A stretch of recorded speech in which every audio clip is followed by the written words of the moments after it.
Good afternoon, everyone. And on behalf of Dean Boynton and the Carroll School, I welcome you to today's Inclusive Leadership Forum, the fourth in our series. This forum also commemorates Black History Month, and as a result, we have a special guest speaker, Quincy Miller. As Vice Chairman and President of Eastern Bank, Quincy's one of the highest-ranking Black executives in Boston. He will be led in conversation by Carroll Fulp, CEO of Fulp Diversity. Before I turn the program over to Carroll, I want to provide you a short recap of our three previous forums. In September, we learned about success through diversity and why the most inclusive companies will win. In October, we learned about and discussed African American inequality in the US and the impact of unconscious bias. Our third forum continued our discussion on unconscious bias and uncovering our blind spots.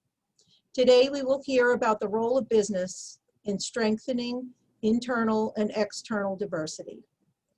Just a few housekeeping items. We will be recording this session. Please ask any questions at any time using the Q&A function, not the chat, as there'll be several opportunities during the program to address them. And now, over to you, Carroll. Thank you. Well, thank you, Marilyn. And again, it's a pleasure to be here. It's always a pleasure to be at CSOM. And we've certainly enjoyed our time together and our three inclusive leadership sessions. Now, this is a very special session because it's Black History Month. And we wanted to talk about Black history in the present day. We've been hearing a lot about Black history over our 400 years here in America. But today in our Inclusive Leadership Forum, we're gonna focus on our future and how Black history is really a part of our future. And to do that, we have a special guest with us, Quincy Miller. And I couldn't think of a more appropriate guest to reflect Black history and our future. I couldn't think of a more appropriate guest than Quincy Miller. Let me tell you a little bit about Quincy, and you'll see. Quincy is Vice Chair and President of Eastern Bank. Now, Eastern, as you know, is a full-service commercial and retail bank with $14 billion in total assets.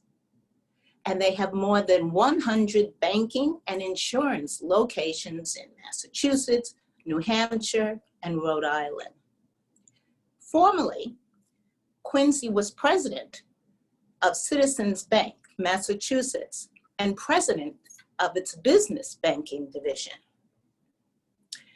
I've frequently said to you that you cannot be a leader in business unless you're a leader in community. And Quincy certainly reflects that. So let me share with you why, just a sample of why. He's committed to supporting the communities where he lives and works.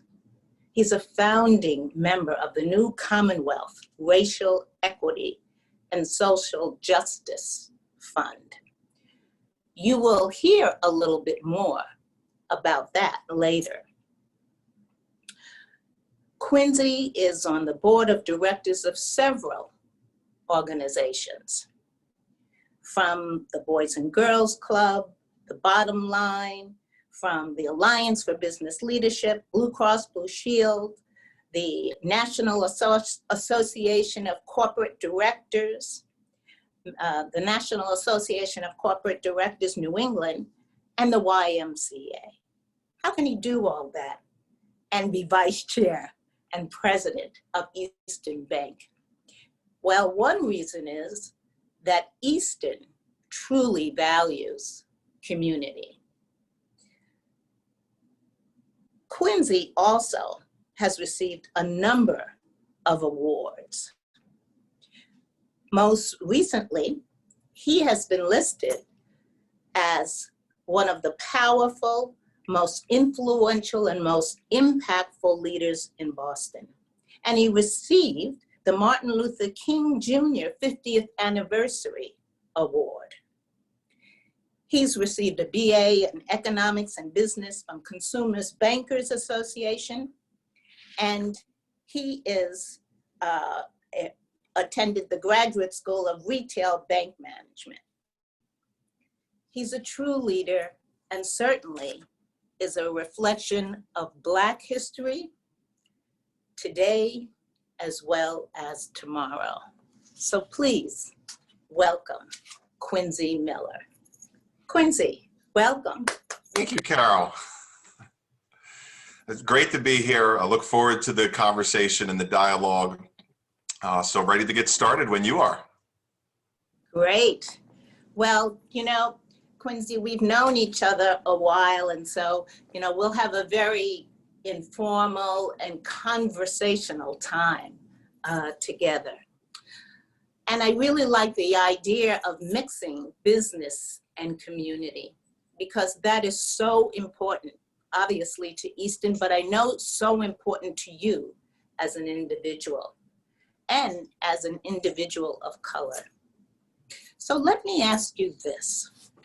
Now, just a few months ago, Easton underwent an IPO, moving from a privately held company to a publicly held stock traded company. Obviously, an amazing feat.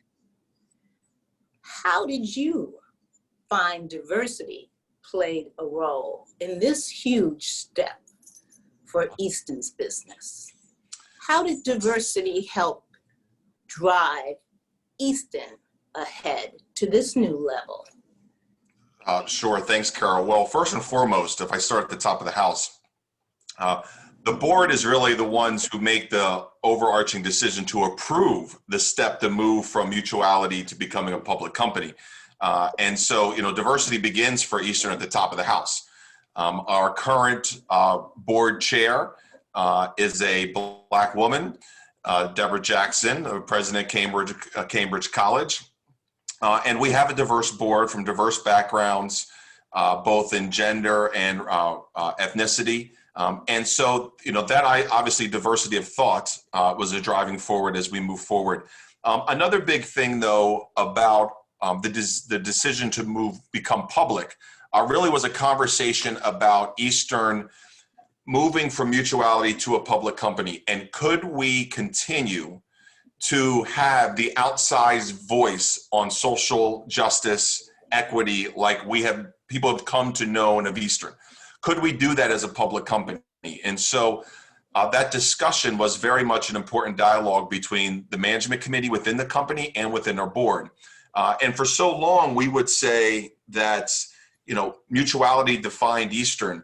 But I think as we took a step back and we really thought about becoming a public company, what we realized is, there's, some 130 mutuals in Massachusetts, and none of them operate in the same way that Eastern does. All right, right. We had created this commitment to equity from our very early foundings. In 1818, when Eastern was first founded, back, really before there was a national banking system, one of the first banks in the country, we were founded by really wealthy philanthropists who felt that financial services, essentially banks, should be open to a broader set of the population besides just wealthy ship merchants, et cetera. And so, and in fact, we were one of the first banks in the country to allow women to have bank accounts with us. And 70% of after the first year, 70% of our customers were actually women. And so this commitment in terms of equity goes back to our earliest days. And as we look to move forward, we really realized that this idea for us to become public was about growth of the company. But as the company grew, it allowed us to be able to have an even greater impact in fighting for social justice causes, particularly diversity, equity, and inclusion. Well, that's quite a stirring concept, because how many companies feel that let me make sure that I'm doing better, that we as a company are doing better, so that we can be even more impactful in the community. And so to do that, we need to take a huge step, have a bigger footprint, and in this particular case, become a public company. So it wasn't necessarily just finances that were driving Easton. It was the culture of who Easton is and what was important to Easton from the very, very, very beginning, 200 years ago. That's very unique about Easton. Yeah. We would not have taken this step if we could not have kept that commitment. And the good news is, as I've talked to lots of my, friends in the financial industry and across the country, our voice, particularly in an institution like banking that has historically been very conservative, our voice has been very outsized on, whether it's LGBTQ rights, whether it's gender equity, racial equity, and so we would definitely, I'm sure most people would define us as socially progressive as a financial institution. And look, while the reality is today that may, our model may not work in every state across this union. It works great where we are.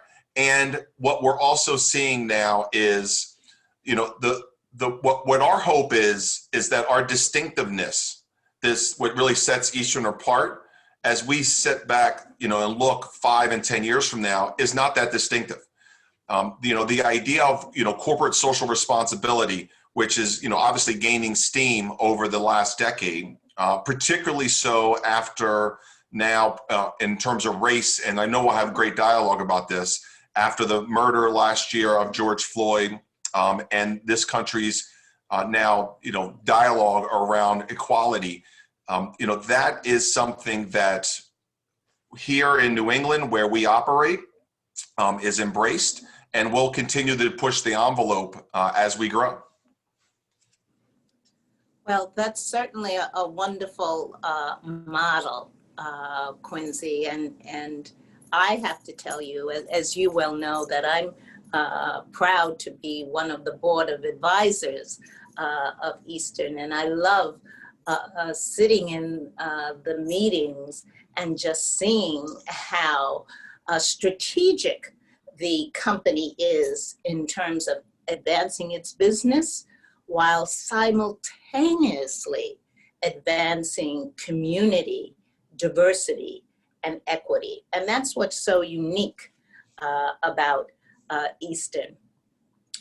I know that Easton's focused so well on advancing diversity externally. And I also know that diversity is a journey.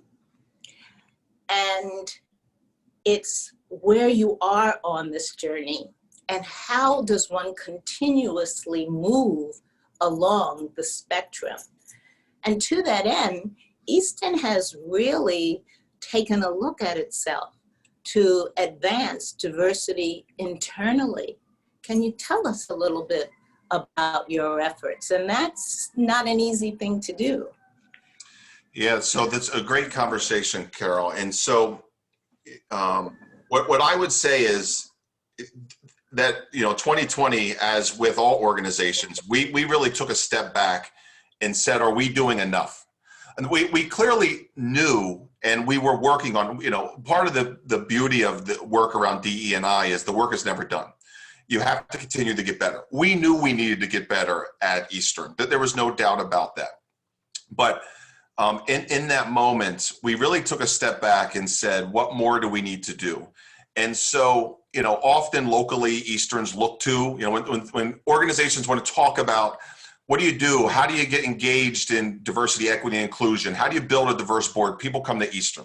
If you look in the financial institution, in the financial industry, we would be a leader from that perspective. And so I think in some ways, maybe though, that made us, I don't know, not comfortable is not the right word, but I would say we weren't pushing ourselves hard enough, fast enough in terms of the work that we wanted to do. I mean, we've obviously, years ago tackled pay equity, things like that, and, proud of the work that's been done there. But I'll give you one great statistic. We knew we needed to get an LGBTQ rights. Of course, we've received 100% score on the Equality Index for best places to work in terms of LGBTQ. So all those things, like you've talked about, have been core. But one of the things that when you look at the top of the house, things look fine. But here's what we're really pushing forward. We can't just be diverse in certain departments. So if you look at the financial industry, there's certain divisions that historically are not very diverse. Commercial banking, historically not very diverse. Wealth management, not very diverse. We have one of the largest insurance agencies in the country. Insurance, another field that is not very diverse. And so while, we have, over 35% of our new hires have been people of color over the last 5 or 6 years. A big driver, that's the consumer bank. And so what we're saying now is, that percentage of hiring for the MSA that we work in is actually outsized based on the percentage of the population of color in our marketplace. But when you look at the hiring in those 3 divisions, for example, or the makeup in those 3 divisions, they look nothing like the communities in which we serve. And so we're becoming much more purposeful about not only making sure that at the top of the house, we reflect the demographics of our community, but making sure every single division does too. And that is where the really hard work is going to come in. And, there's things like requiring a diverse qualified slate now that we're implementing for every job that we hire. So again, it's 35% plus of people of color is a great statistic and stands out very well. Mm-hmm. But if one division's hiring 2%, and the other division's hiring 50, we still have a problem in the 2%. So it's things like that. So we are setting goals, very specific goals for each of our hiring managers across the bank. We have not had a chief diversity officer at Eastern. And this is, and I'm not speaking bad against any chief diversity officers, because many I know I'm friends with many of them and they do great work. But our belief had always been, particularly, our CEO, Bob Rivers, the belief had always been, it starts at the top of the house. He has to be the chief diversity officer. I have to be the chief diversity officer. Our management committee does. We can't hold it up to a single person. But that said, we wanted to push ourselves further. And so this year, we have hired a outside advisor, consultant, to report directly to our board chair. So instead of having the person report up through the organization, we wanted to take it to another level and have them report directly to the board chair, which is it is Bob Rivers, our CEO, his boss, and Deborah Jackson. That was a way for us to push even harder and further at this, just like we would hire a comp consultant, or we hire our accounting and our auditors to report to the board. We're doing the same thing from a DE&I perspective, and that's another commitment that we're making. Connecting our foundation and the work that we do closer together with the bank, that's already very well intertwined. But one of the things that, for example, that the Eastern Bank Charitable Foundation did this year is revamp the entire application process. And we now are looking at who we're giving to, organizations, nonprofits, are they led by Black and Brown leaders? Are their boards diverse? So we've changed the way the application process is going forward to collect that information, to again hold ourselves accountable.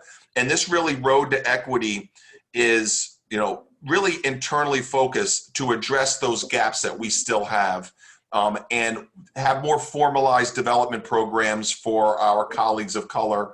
And literally we just were finalizing on Friday the individual goals that will go out to every division around this topic. And this, as I said, this is not, for us at Eastern, this isn't an uncomfortable step forward because we've been working through this for decades. When we do our employee engagement survey, for those of you who have done these things before, at the end, we always ask people to give us 3 words that define Eastern. And you know, I've done these throughout my career. When I came to Eastern, I was blown away because what they do is they create these then word bubbles. And the largest word on the screen is the word that's said the most by your company, et cetera. And, you know, again, being in banking, I've done these before, and they always would say customer or, you know, financial strength or those things. The largest word at Eastern, actually, that the employees say when they talk about Eastern is diversity. Wow. And so this is, how many again, companies can say that? And, you know, our employees are our employees volunteer more hours in the community than any company of any size in Massachusetts, you know, over 50,000 hours. So our employees are really engaged in the community. So they're helping to push us forward. Our Black Professionals Network and our Latinos in Action Network, you know, we've gone out with conversations with them and saying, how do we need to move this ball forward? And so now our objective is not only to be a leader here locally, but it's to really to hold ourselves to the highest standards in the country and say, who are the best corporations, period, any industry, any place within within the US or in the world. And we need to hold ourselves to that standard, not an industry or a geographic standard. Well, Quincy, I so appreciate you as an executive discussing how you embody and embrace diversity and how diversity is lived every day. During these forums, we've talked about how it makes sense from a business perspective, but it's terrific to be able to hear from a business executive, here's how you implement it, here's why it's important, here's how passionate our employees think about it. And it is front and center for our employees. And even though it's front and center for our employees, we are continually learning and continually on that diversity journey. It is something that we continually want to be better at because it's challenging and because the world is constantly changing. So I so appreciate you describing how Easton's road to equity will always be there because it constantly challenges you. Yeah, the one thing I forgot, the one thing, Carol, sorry, I forgot to mention that I talked about being a little bit more holistic. The other thing is, we talked about the charitable foundation, but the other thing is in supplier diversity. And that's a driver that I help within the organization. And it's about helping our businesses of color across our communities and support. And so, you know, we've been very intentional about measuring this. We actually set goals, you know, 4 years ago, I think we originally implemented goals at individual departments. I oversee those conversations with those departments. And so it literally starts at the top of the house, changing our purchasing behaviors, changing the way the company looks at sourcing suppliers. And that's another important aspect of the road to equity. No, I appreciate that. And in particular, because we've seen a couple of articles most recently about organizations and government that hasn't been able to really get their hands around it. And so we know how important this is.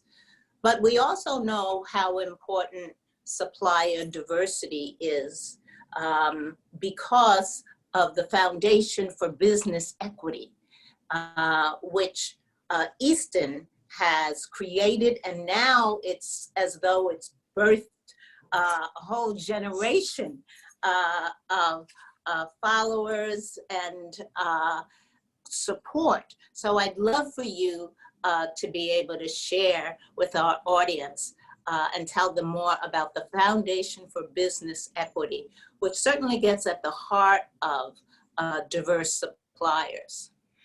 Yeah, so the Foundation for Business Equity really started with this idea.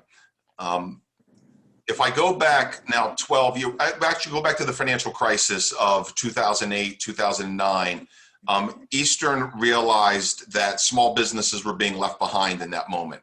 And so that's when Eastern made an outsized commitment to supporting small businesses.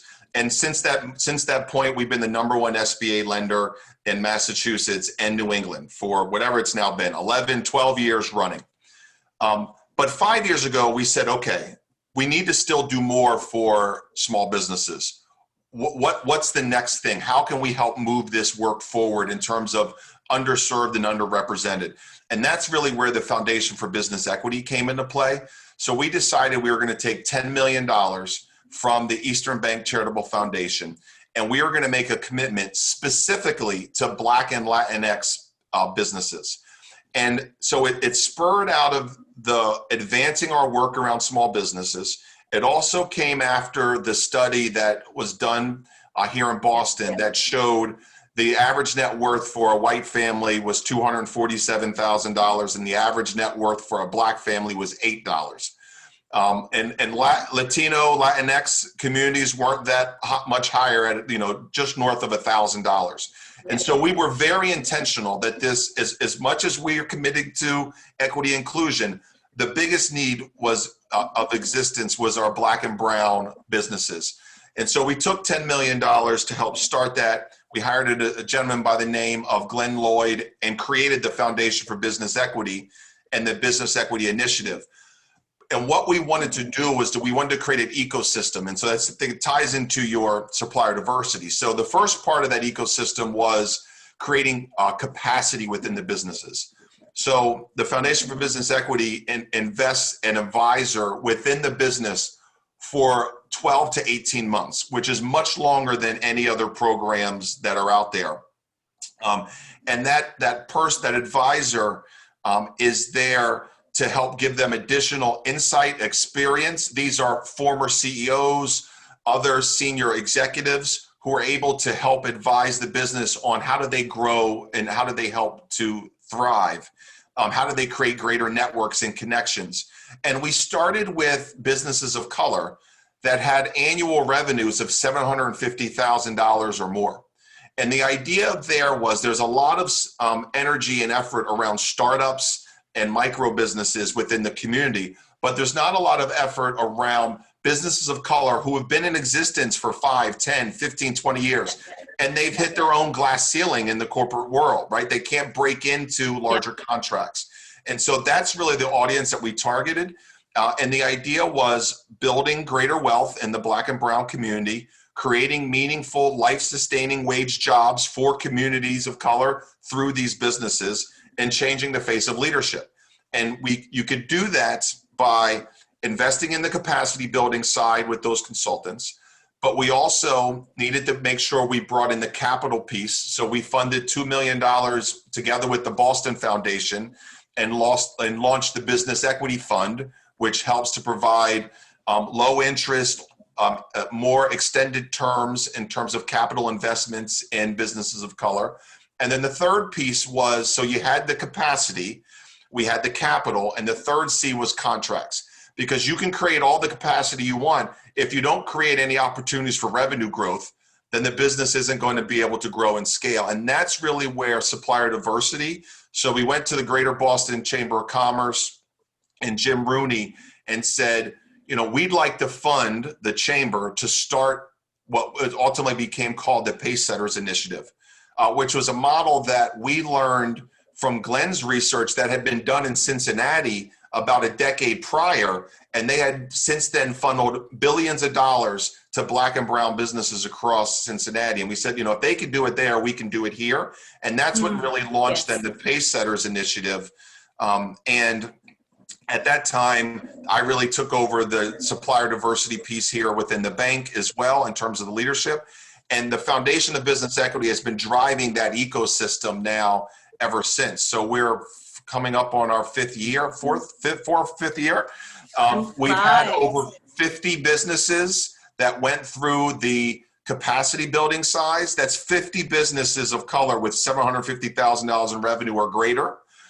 We're now expanding that to smaller businesses as we've reached this point now. but more to come. But it's really been a tremendous opportunity. And these aren't just Eastern customers. You do not, because we set up the separate foundation. In many ways, we try not to put the Eastern name on it because it's about the great work that Yes. foundation does. And we want other financial institutions to be involved as well. But again, much more work to be done. I'm proud of the work they've done with supporting of the PPP loan process in the communities of color as well.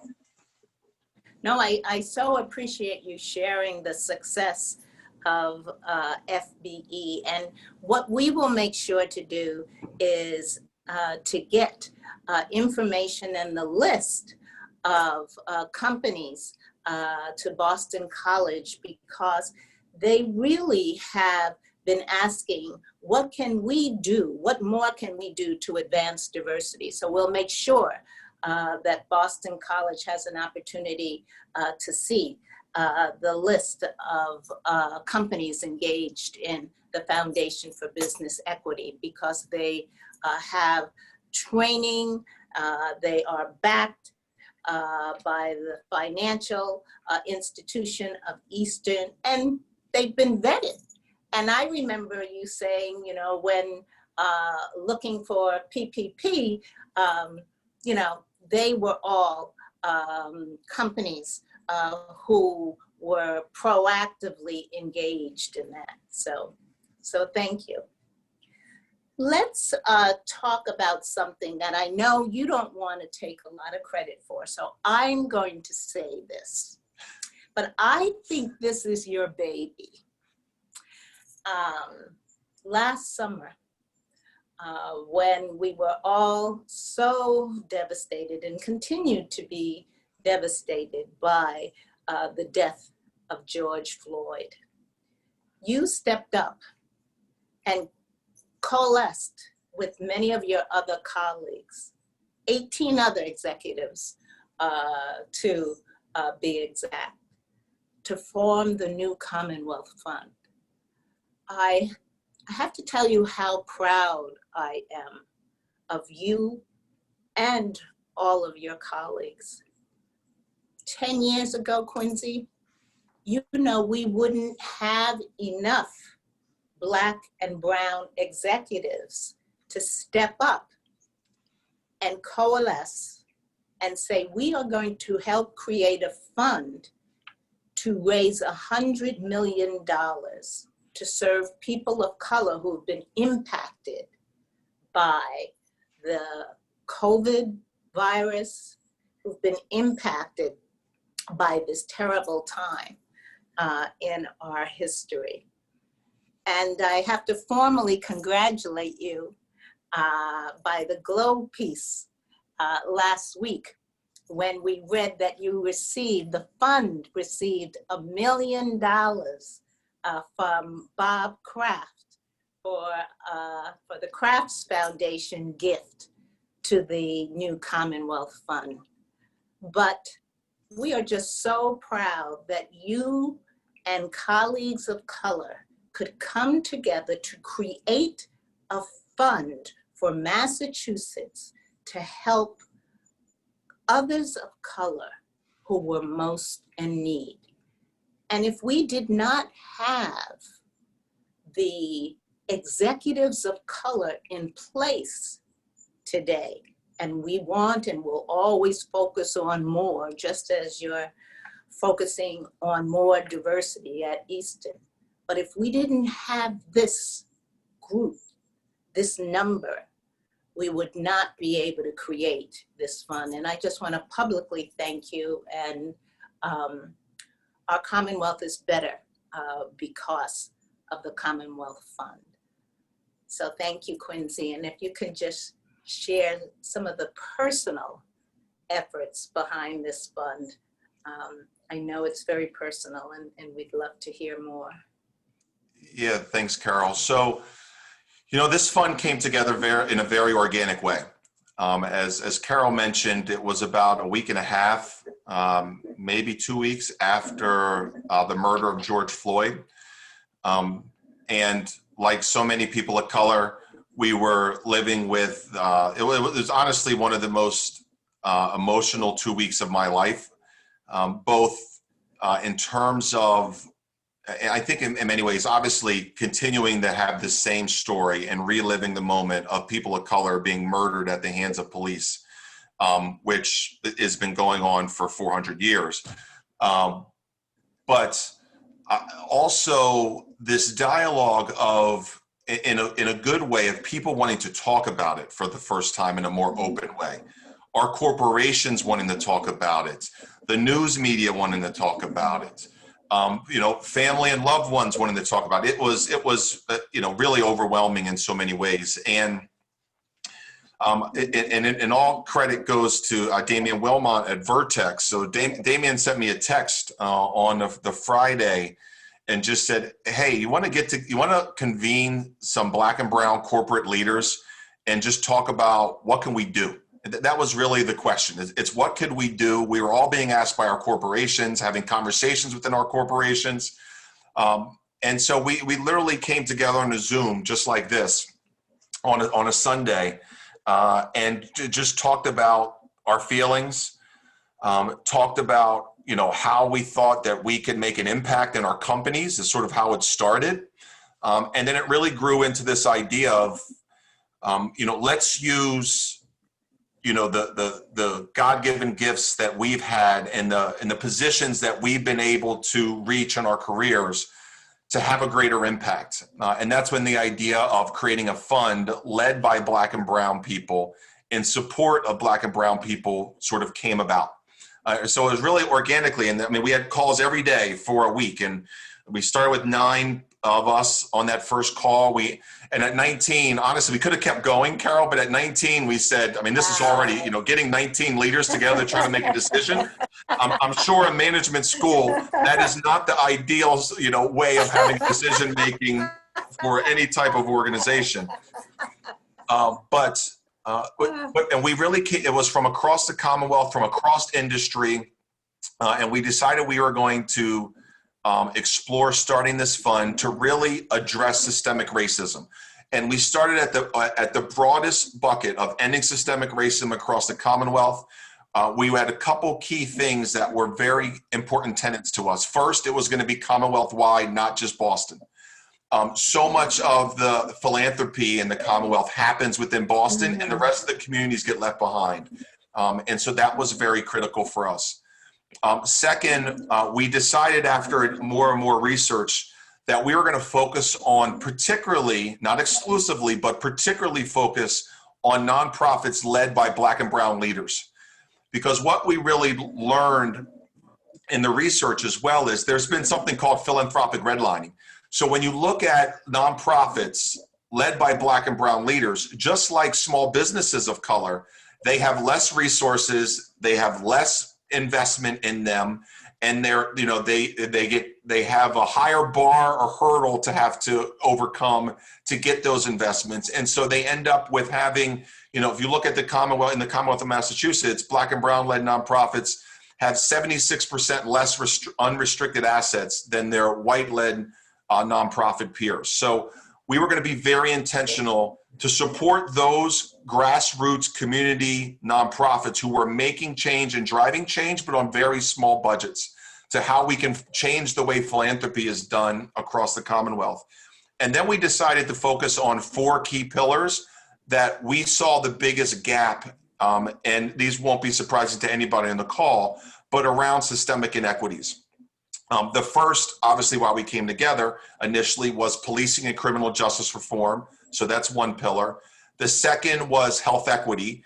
Obviously, COVID has been very clear in terms, it's sort of what I'd say, COVID has brought to light, which many people in the community had already known, the inequities that exist within communities of color. So that was the second key driver. The third was youth and education.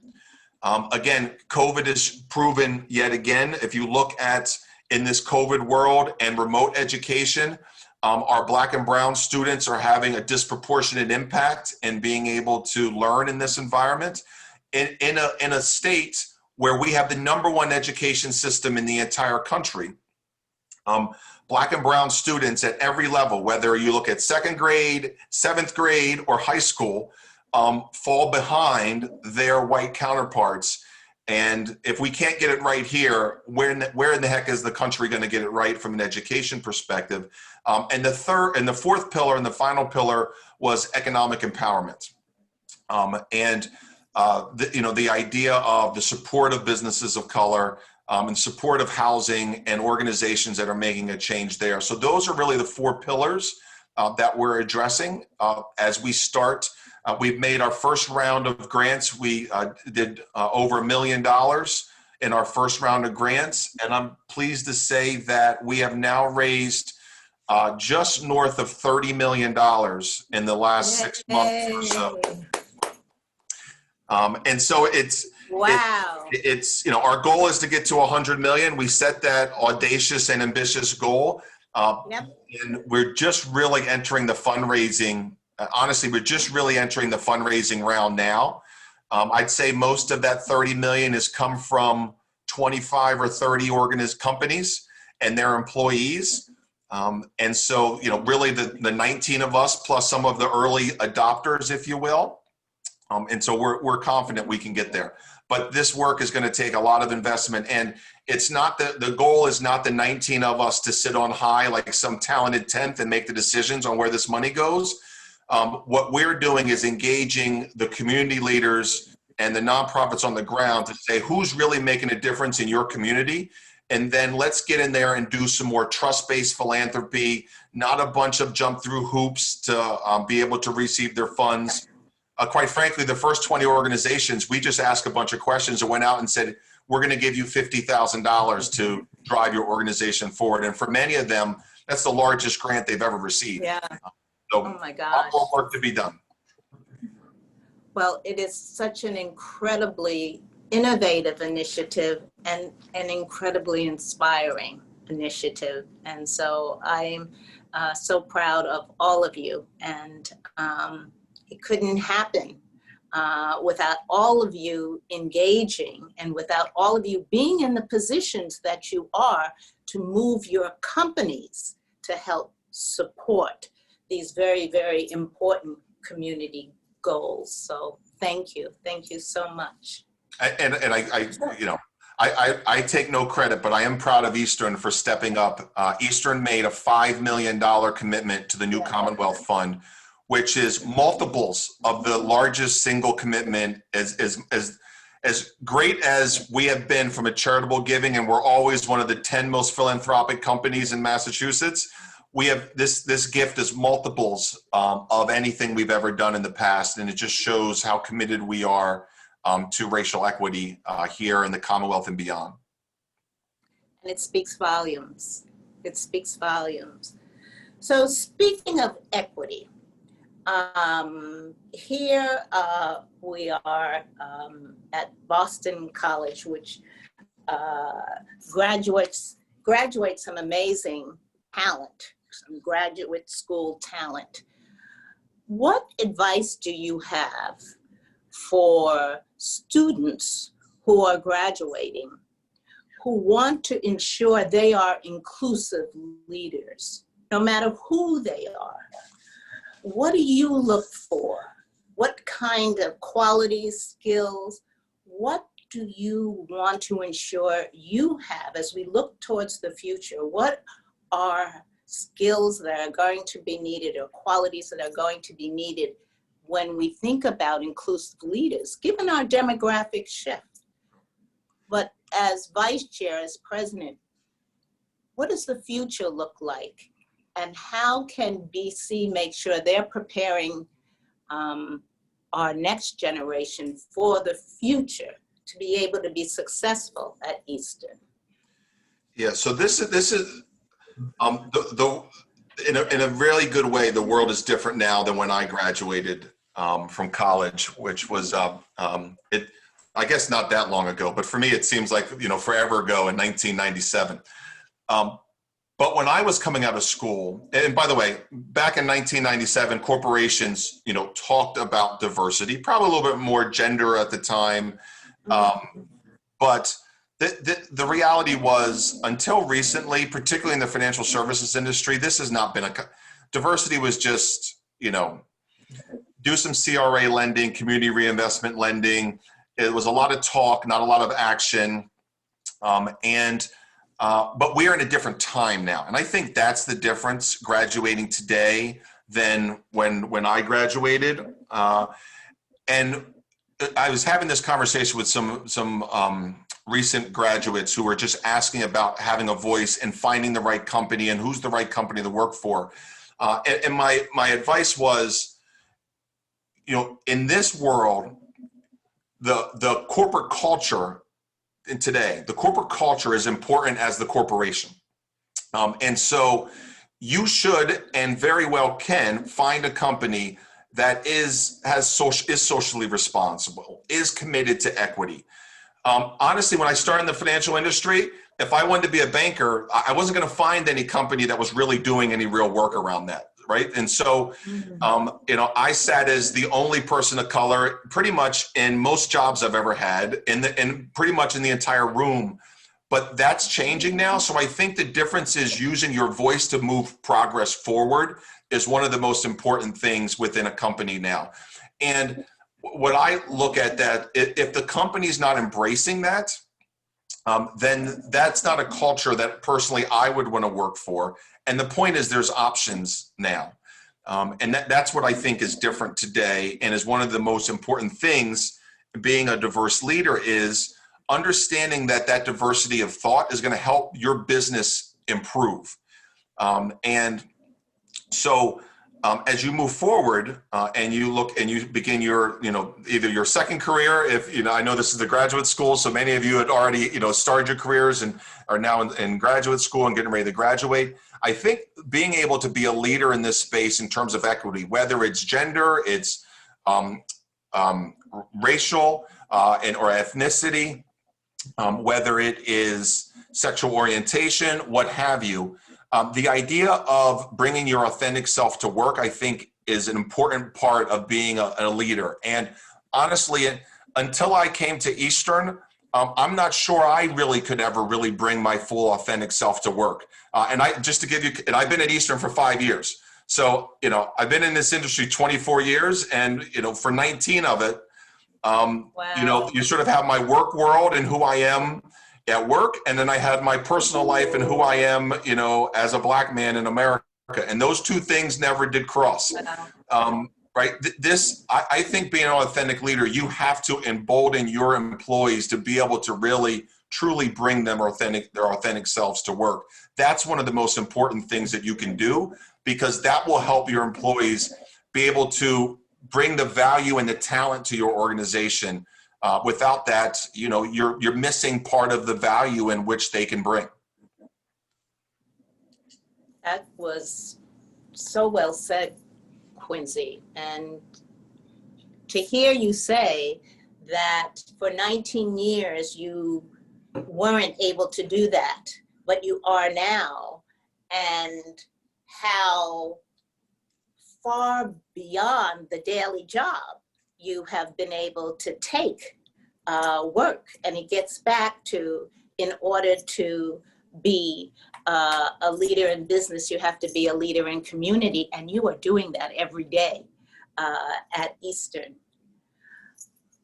Our final question, given our challenges today in our country, given January 6th, what would you say corporate can do, as our 46th president would say? What can corporate do to bring our country together? What can we do to have more unity and inclusivity in our own worlds, in our own companies?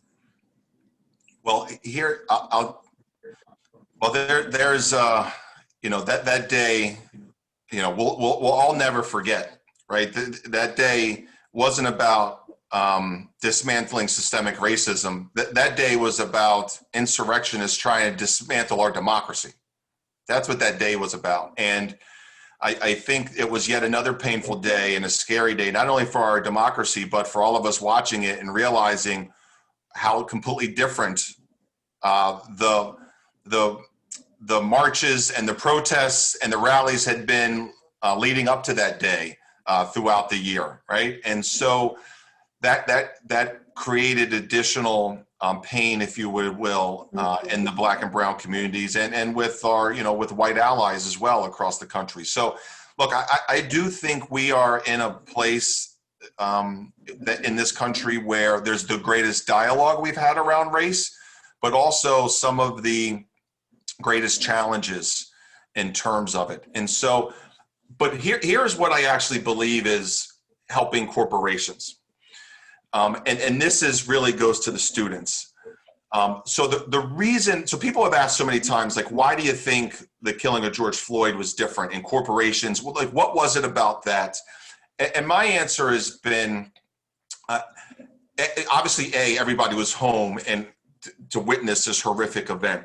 But the big difference is, honestly, it's the millennials and it's the Gen Y generations, right? And so that's what's different in this world and in America today, and in the corporations today, that has not been the same here in this country. And what I mean by that is, the millennial generation is the most inclusive and social justice sort of committed generation in the history, right? And the next generation who's just coming into college and just going to graduate is even more so from them. The priorities of corporate social responsibility and doing business with an organization that reflects your values is real to this largest workforce in America, the millennials, the largest workforce in America now.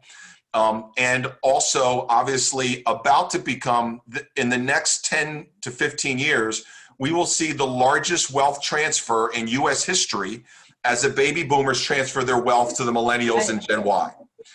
And so the reality is, this idea for corporations at Eastern, we'd always talk about the right and smart thing to do, right? The right thing to do is to have a diverse organization committed to equity where all men and women are treated equal, right? That's the right thing to do. Now, many people throughout history would argue whether that's right or not. And that's why you've seen some businesses do it and some businesses not do it. But the reality is the smart end of that equation is winning, because businesses realize, our employees have this is important to our employees now. And the second thing they realize is it's important to their own self-sustaining futures. If they don't change, if they don't make a commitment, this population who was the consumers and their workforce is going to go other places. They are going to vote with their feet. So businesses are realizing this past year, in my own industry, I've had more dialogues with bankers on equity and race in the last 6 months than I've had my entire career added up. And people and banks are realizing they got to get their crap together and they have to reflect the communities more. And I think that's what's happening in corporation, Carroll. Yeah. And so, I wish it was all just about us carrying the flag of justice for the reason it being done. No. But no. I don't care why it gets done as long as it gets done. And I think that's our end is what's really going to drive it forward. Yeah. And it's a business imperative. And businesses operate on business imperatives. And so it makes good business sense. And as a result, it will be done because it's good for business. Quincy, this has been an amazing conversation. You talked about authentic leadership, and you clearly represent authentic leadership. And I'm so pleased to have had an opportunity to talk with you. But part of our goal, and you referenced it as well, is for the baby boomers to turn the baton, to pass the baton to the next generation. And so I, as a baby boomer, would like to pass the baton to our next generation of leaders. Duan Hernandez would love to lead the Q&A portion of this discussion. with you. And he's an MBA who's graduating this year, but he also is graduating with an MSW. So I'm proud to introduce people who will be stepping in our shoes, Quincy. So I turn the floor over to Duane Hernandez, and I thank Quincy Miller from the bottom of my heart and so value the leadership you bring, not only to Eastern, not only to Boston, not only to Massachusetts, but to our entire country. You are truly an incredible leader. So thank you, thank you, thank you. Thank you, Carol. Duane. Thank you, Carol, and thank you, Quincy, for being here. I'm so excited. I already said I'm a fan, and you really are for me, and for other leaders that are emerging here. And so we're just going to dive right in. We have a couple of questions in the Q&A, but I'm really curious to know, like, how did you find your voice in corporate America? I know you mentioned that it took some time, and it seems like you found your home at Eastern. So I'm just curious, how did you find your voice? Yeah, as I said, this has been a long journey, but this journey began in college, right? I went to a top liberal arts college in the Northeast, and the diversity in that college looks sort of just like it does in corporate America, right? And so, I guess this sort of training started very early on. But with that said, essentially, I gained my voice as I've gained the, growth and development in my career. And ultimately, look, the organizations I work with in the past, great organizations, not atypical for most financial institutions. But I'm just being transparent, right? They didn't have the same leadership commitment at the top of the house that we had at Eastern. And I tell people all the time, people think, Bob Rivers, who's our CEO, I've actually known Bob my entire career. We worked together at M&T when I first came out of college, and everyone sort of assumed I came to Eastern for Bob. And I said, that's not why I came to Eastern. I came to Eastern because, to me, Eastern embodied what I wanted in a corporation. And that's what I was talking about for our graduates today. I finally found in my industry a company that met my own personal commitment. So how I found my voice before Eastern was really my volunteerism, by being involved, by working in the community, right? I found my voice by going as the senior banker, going directly and being in the community. And that's how the bank, if you will, supported my efforts around this. But when with Eastern, I'll never forget the day of my life when I sat down my first interview with the chairman of the board, who was Wendell Knox, an African-American brother and former CEO of App Technologies. And I sat there talking to Wendell, who's our board chair, and I'm literally going, I don't know if in my 20 years I knew any Black directors.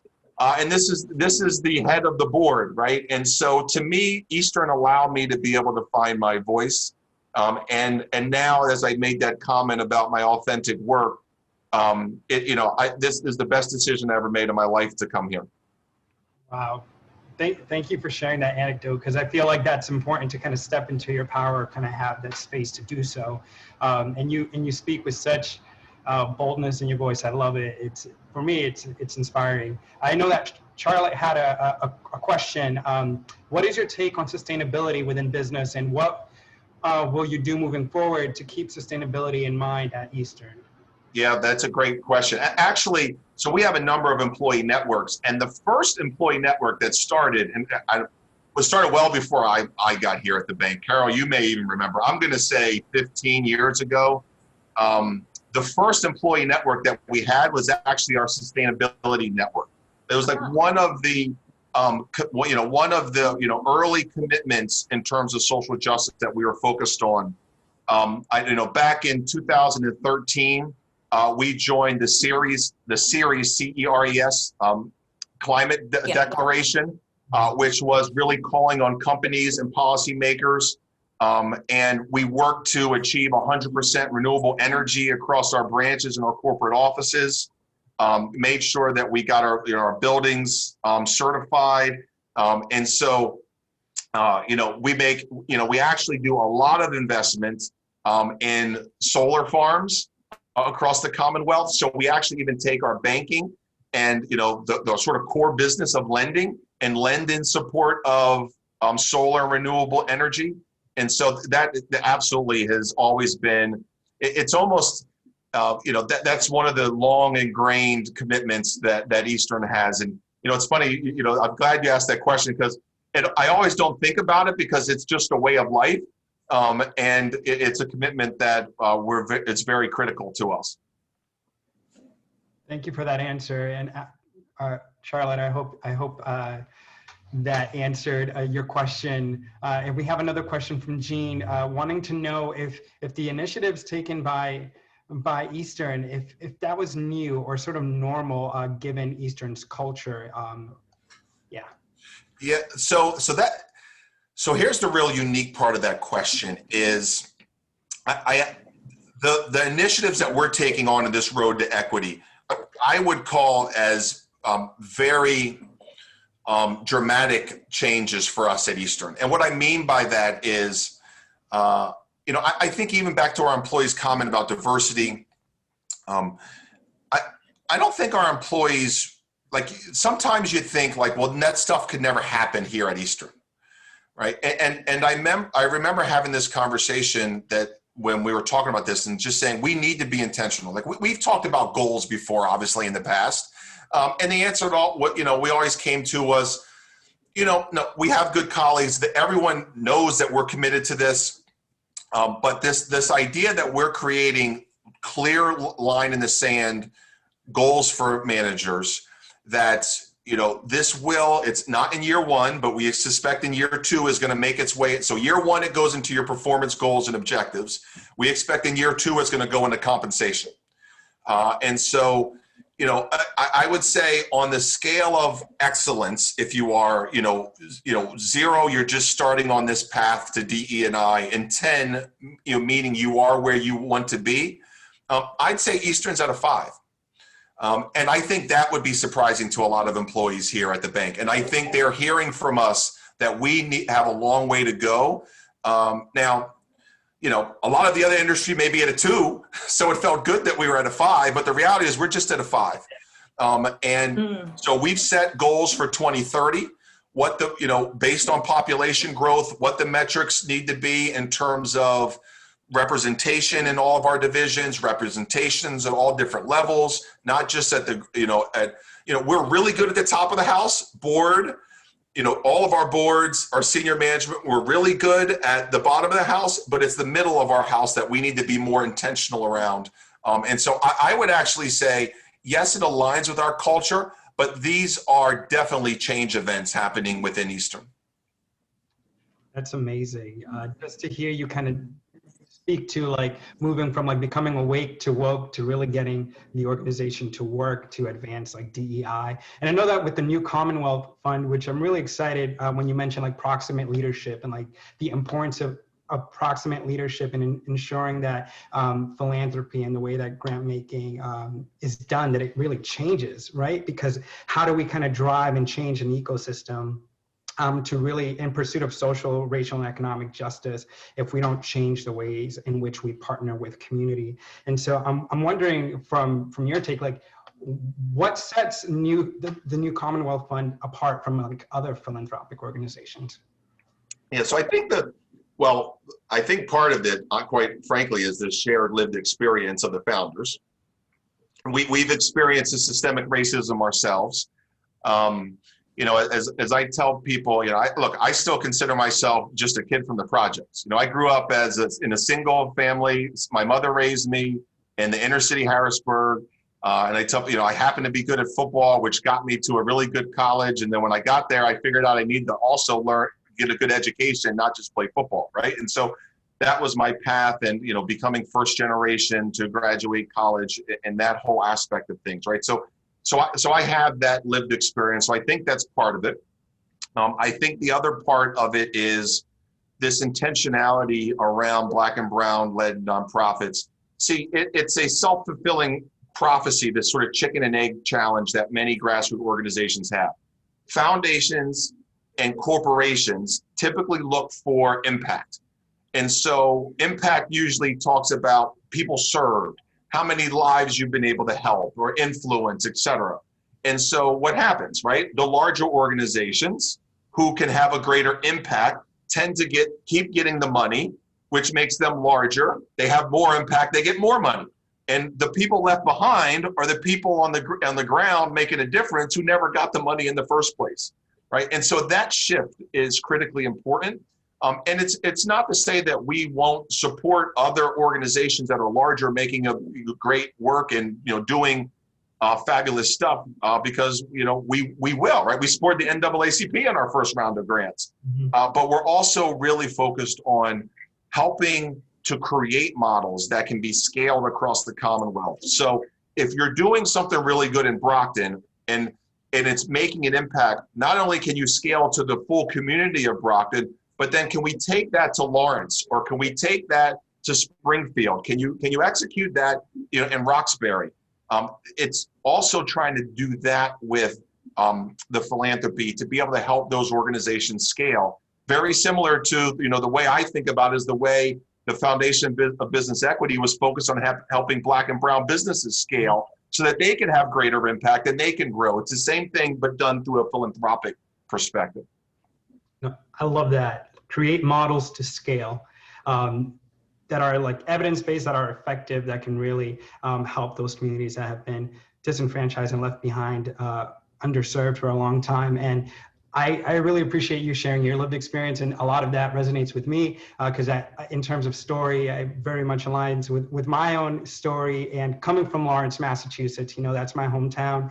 And so like even thinking about what Eastern Bank is doing, establishing outposts in like Lawrence and Roxbury and communities that have been historically unbanked or underbanked. In what ways does this align with Eastern Bank's mission to address racial inequities and hopefully close the racial wealth gap? Like, what do you envision? Yeah, well, one of the things you just talked about is, our focus of going in and supporting of those communities. And, you talked about Lawrence, Revere, Chelsea, and then most recently Roxbury. I mean, these are all branch locations that we put in that there hadn't been a bank that had gone into that community in over a decade, in some places 20 years, right? And access is critically important to finances. And as much as everyone talks about the digital world and banking on my phone and banking, mobilely, et cetera, the reality is for financial services, people need presence, right? The average consumer does not want to, believe it or not, bank with a institution that is not near them. Even if they never have any intention of actually going to the branch, they want the security of knowing that it's there.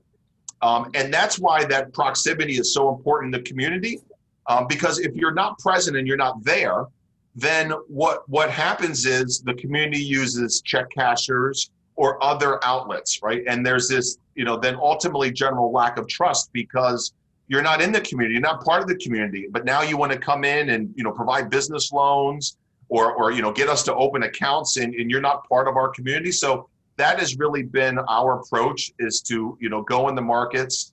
And listen, I'm thrilled to see, I got to give a shout out, and people probably don't think that this is normal from a competitive perspective, but I got to give a shout out to my friend Roxanne Cook, who's at Chase now. Roxanne used to work for us. Now she's at Chase. And Roxanne is putting Chase branches in all in our Black and Brown communities too. And I remember someone said, "Oh my gosh, can you believe, Quincy, that Chase and Roxanne are putting another branch in Roxbury?" And my answer was, thank goodness. We need everybody to be on this bandwagon and doing this. I mean, this isn't about Eastern, this is about the community. And so to my point that we're seeing changes matter, that's another great example of another bank that's stepping up and getting involved. Yeah, no, thank you for that. And I believe you when you say that, the importance of like building with community and building relationships and kind of being present in the community. And I really, really want to thank you for taking the time to be here with us at BC. We really appreciate your leadership. I hope that we can stay connected and that people will continue following your journey and all the success that you're going to have with the new Commonwealth. I have a lot of faith in it. And so I want to turn it back to Carroll. Thank you again. Thank you, Duane. Great to meet you. Same. Again, thank you to Quincy Miller for this wonderful session. And again, this is Black History Month. And today we focused on the future of Black history, which is now. And you can see someone like Quincy is taking us to a totally different level. So thank you again, Quincy, for being with us. This was an incredibly inspiring afternoon. So thank you.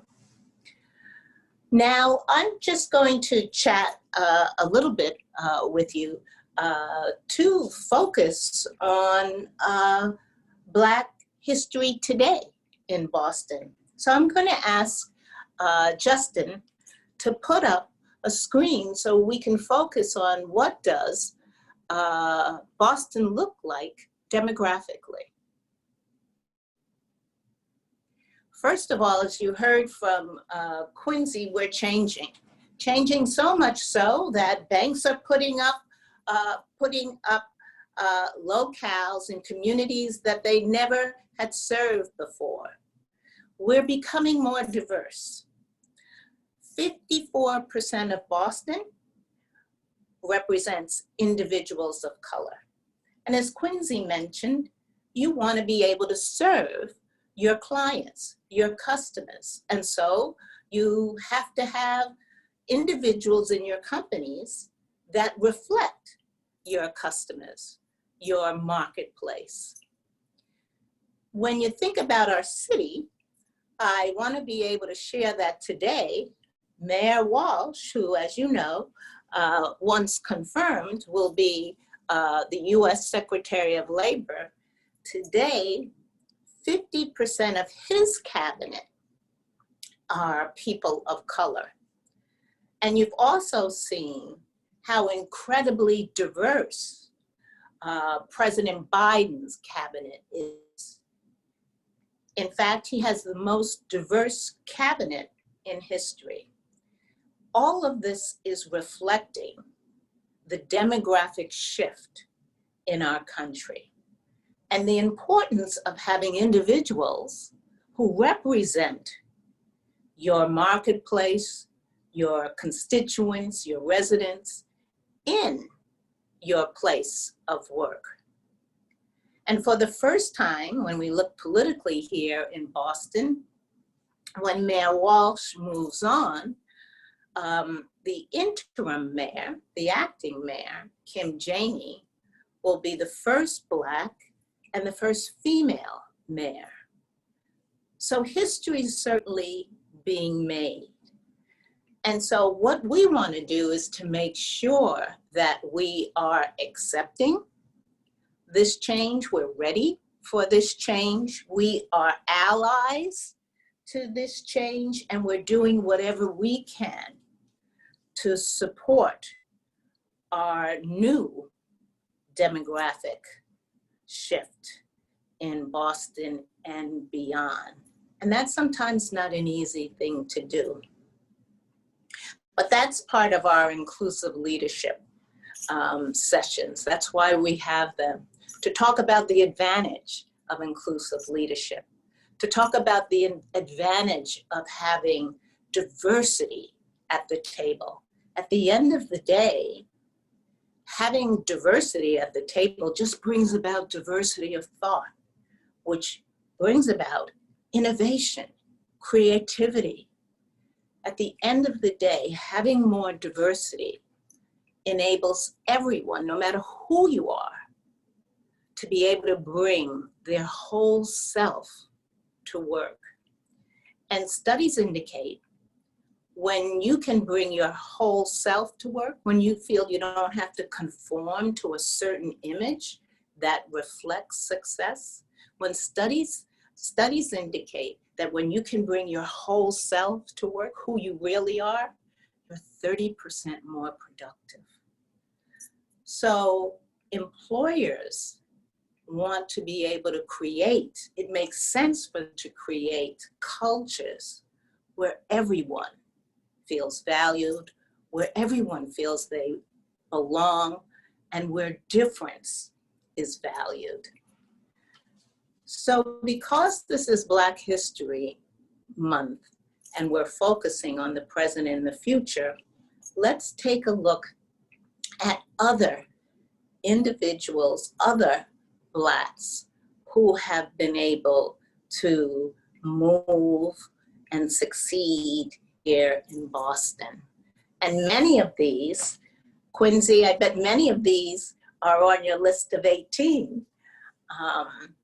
But certainly we're thrilled that our former Senator McCowan is now with General Electric as President of Global Government Affairs. Paula Johnson, Dr. Paula Johnson, formerly of Brigham's, is now the President of Wellesley College. Quincy actually mentioned Damian Wilmot, who is the General Counsel of Vertex. Lee Pelton is currently the President of Emerson College and will be moving to be the head of the Boston Foundation, where, as Quincy mentioned, a number of grants would be given out in this institution.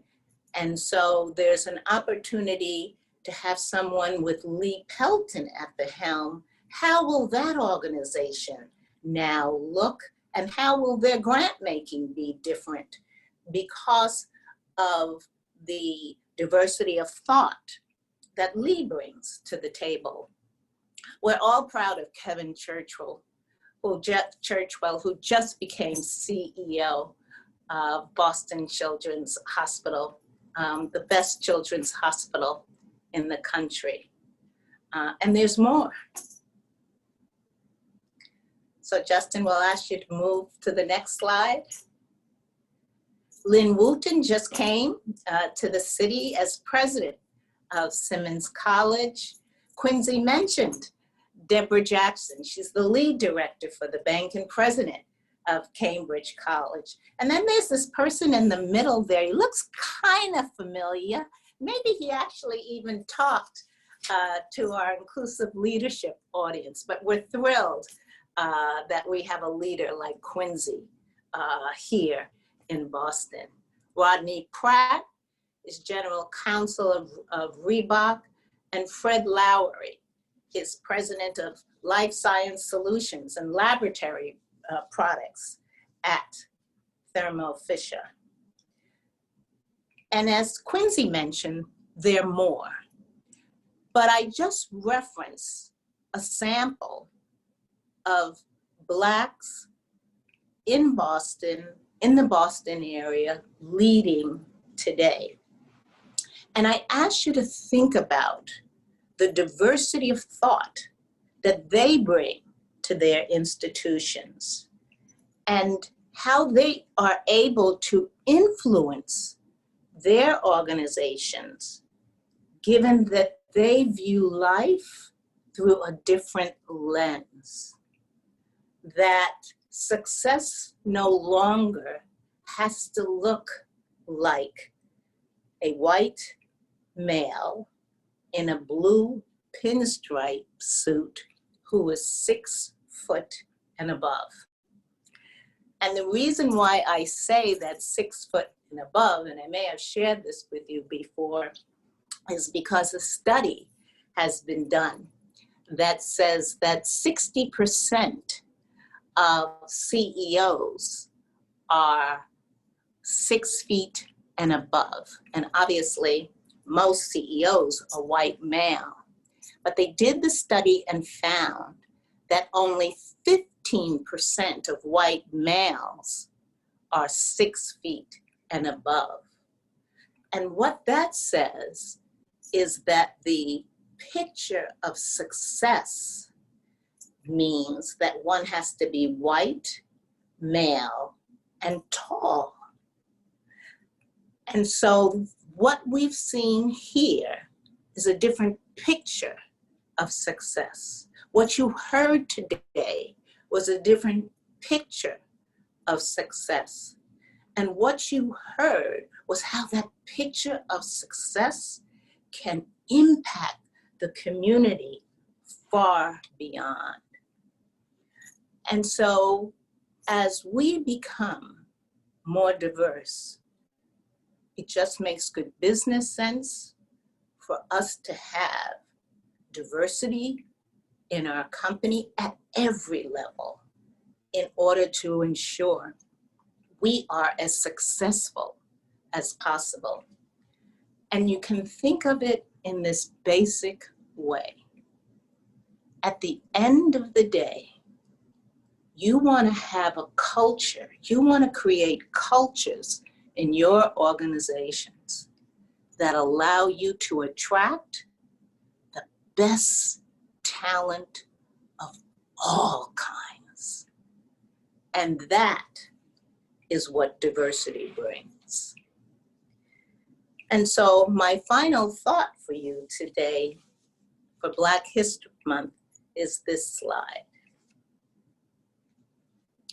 Martin Luther King said this: "The arc of the moral universe is long, but it bends towards justice." But I, like former US Attorney General Eric Holder's quote, even better, as he talks about Martin Luther King's quote. He says, "The arc of the moral universe is long, but it bends towards justice, and it only happens when we put the hands on the arc and pull it towards justice." So I ask you, given the words you've heard from Quincy today, what are you going to do to make a difference? What are you going to do to step outside of your comfort zone? We all operate in our comfort zone. And what are you going to do? What are we all going to do to follow the model of our Inclusive Leadership Forum? To first listen, then learn, and then enact change. Because that's who we are in our Inclusive Leadership Forums. That's our model: listen, learn, and enact change. And today you've had an amazing experience of listening and learning. And think about how you now are going to enact change.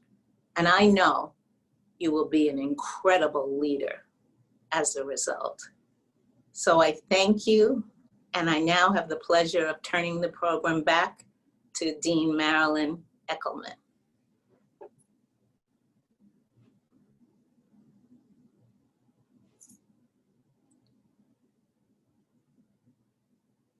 Marilyn, you have to get off mute. Okay, sorry. Thank you so much. That's okay. Carol, and thank you, Quincy, for your time and your energy. Just some key points, takeaways from today, that advancing business goals and community and diversity at the same time is possible. As business leaders, how do we figure out ways to do this holistically? Part of diversity work is that it's never done. Diversity is a journey, and we have to ask ourselves, what more do we need to do? And finally, as Quincy said, we need to understand that a diversity of thought and of people will have a positive impact on business. It's a business imperative. So once again, thank you so much from the Carroll School, from our students, staff, and faculty. And this concludes our forum, and I wish you everyone a good evening. Thank you.